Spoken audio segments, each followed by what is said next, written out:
Hi, my name is Hanna Rawlinson, and I'm going to be talking to you today about the Salem witch trials that happened in Salem, Massachusetts in 1692. Okay. This all started whenever 8 girls, either one long Massachusetts winter, were bored, or if they actually had a disease such as epilepsy or just a seizure disorder. This caused the whole village to accuse them of witchcraft.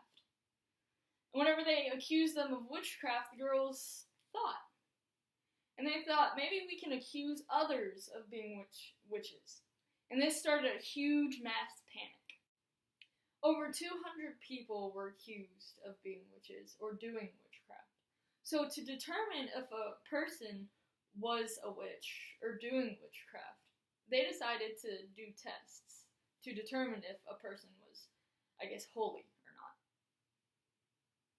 I'm going to be talking about some of these tests that led many people to being accused or even be put to death because of their decisions.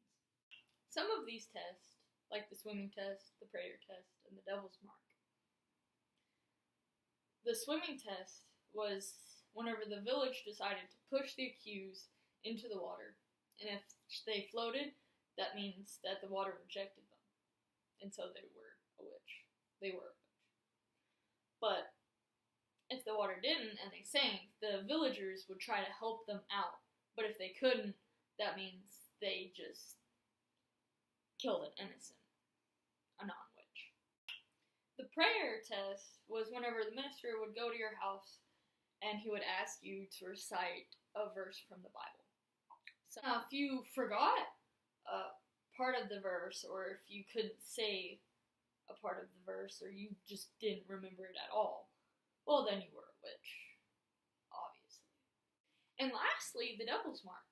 Now, the devil's mark is whenever the minister or the chairman would bring you out in front of the crowd, strip you down, and if you had any blemish, freckles, if you had a mole, if you had a birthmark, anything, then that was the mark that the devil gave you whenever you signed a pact.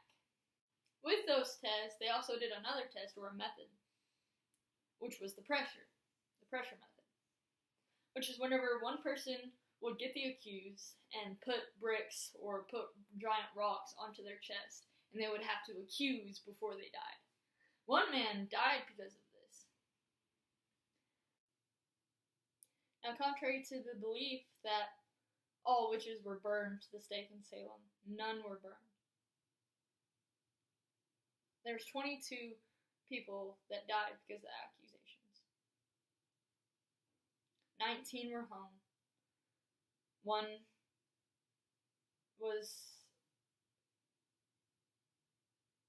died in prison, and the other died by pressure.